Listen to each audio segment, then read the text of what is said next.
Lisa with Gardening at the Haven, and my video today is going to teach you how to start seeds indoors and get them to the point where they are growing either in a grow system like I have here or in your sunny windows for preparation to plant in your garden. So today we're going to learn how to grow both peppers and brassicas. So brassica family includes cabbage and cauliflower and broccoli, as well as Brussels sprouts. So I'm going to teach you today how to plant both cabbage and broccoli seeds. Just to let you know timing wise, I start my seeds indoors for the brassicas 2 months before they go in the garden. Today we are starting the seeds around March 1st and they're going to go into the garden around May 1st. That's for the cabbage and the broccoli seeds.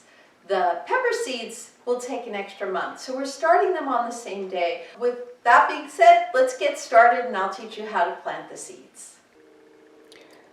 Today we're going to use this fairly new peat system for planting. First you start with a tray like this, and then we're going to put water in it.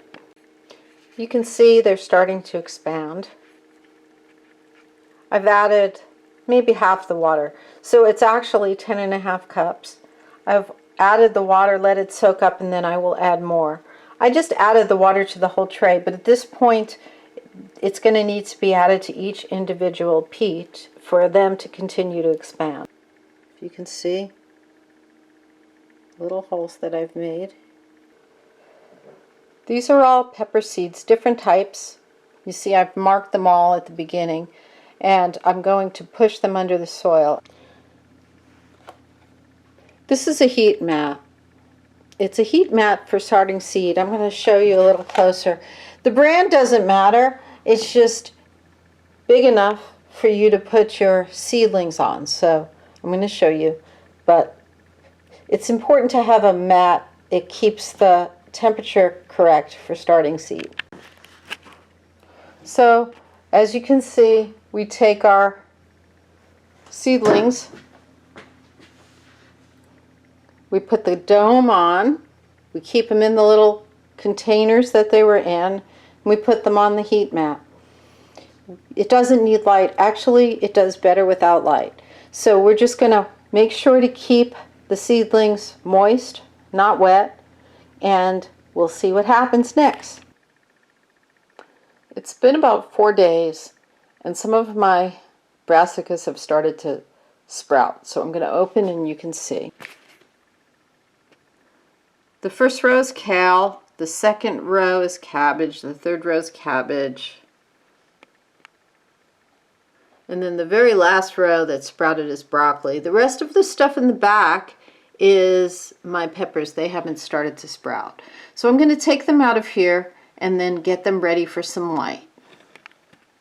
So we'll check in a few days so you can see what they look like after a few days under the light.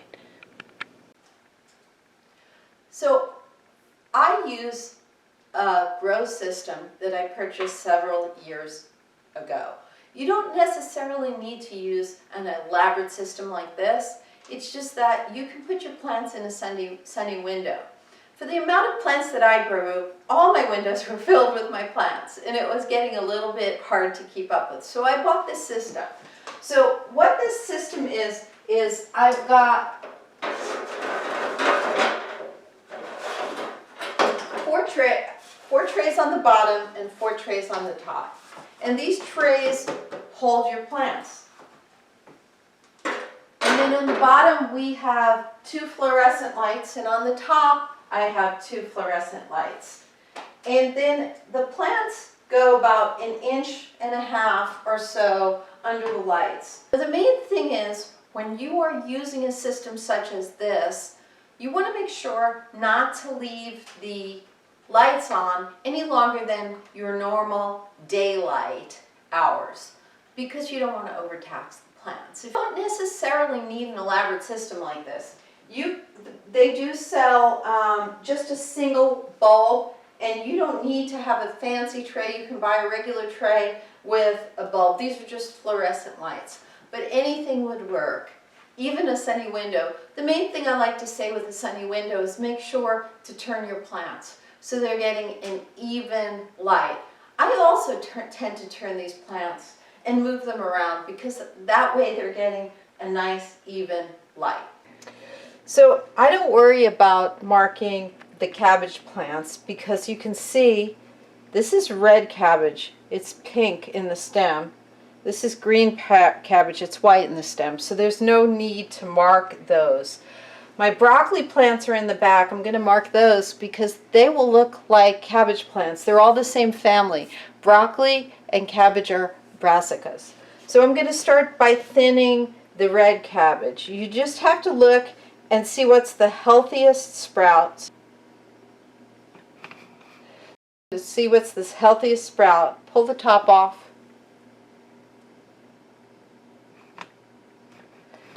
And if the whole thing doesn't pull out, that's okay. You want to make sure, try not to disturb the healthy plant in the middle. This one only has one plant, so I don't have to do anything. But I like to mention it because remember we planted at least 3 seeds in every pot, so there might be more seeds that come up from these.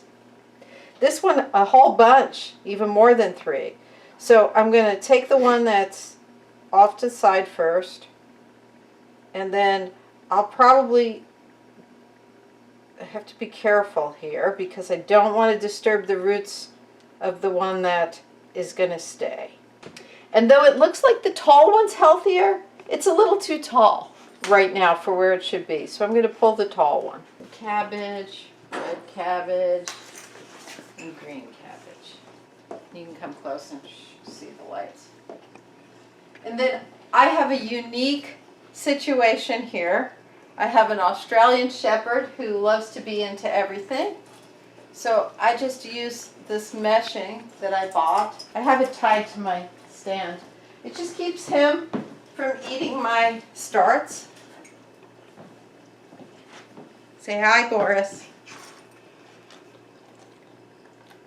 Okay, so it's an exciting day because both our red cabbage plant here and my jalapeno pepper are ready to go into their next home to be replanted. So the main thing when you're starting plants at home and inside is you need to keep them growing. And they would get stunted if I left them in these little pots. So I'm going to grab 2 of the next size pots.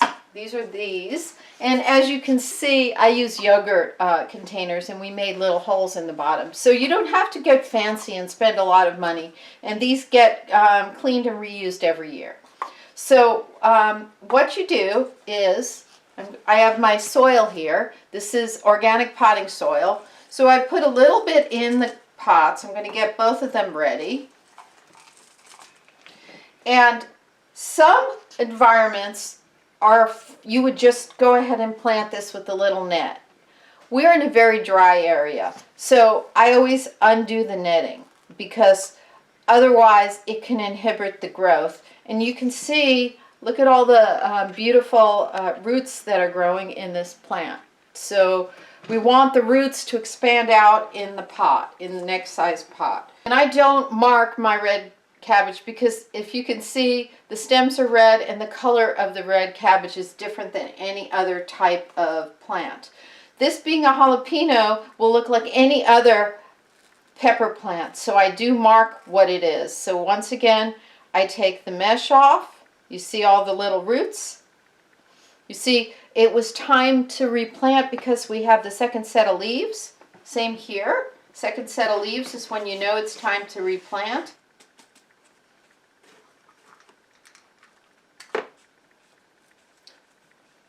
Tamp it down a little, put this marker in, water them. Don't want to disturb the roots. We want them to get the nourishment they need. And then either they go in a sunny window if that's all you have, or if you have lights like I do, just put them under the lights. So this video took us from starting the seeds and germinating the seeds all the way through transplanting into their first pot. This is a green cabbage plant, and it's just about ready to go into its next size pot. How do I know that? I know that because the leaf spread is bigger than the whole pot. My next video in this series will teach you how to transplant from this stage and how to harden it off and get it ready for the garden. Hardening it off means it's nice in the house and the environment is beautiful and wonderful in the house, but outside we have wind, we have all kinds of things that the plants aren't used to, so we need to get them used to it before we put them in the garden so that they don't go into shock. And then I'm going to teach you how to plant them in the garden. If you like my video, please subscribe to my channel. I will be teaching you in Gardening at the Haven not only how to start these plants from seeds and plant them in the garden, but how to keep your garden irrigated, how to get it ready for planting, how to harvest, and how to preserve food. Thank you.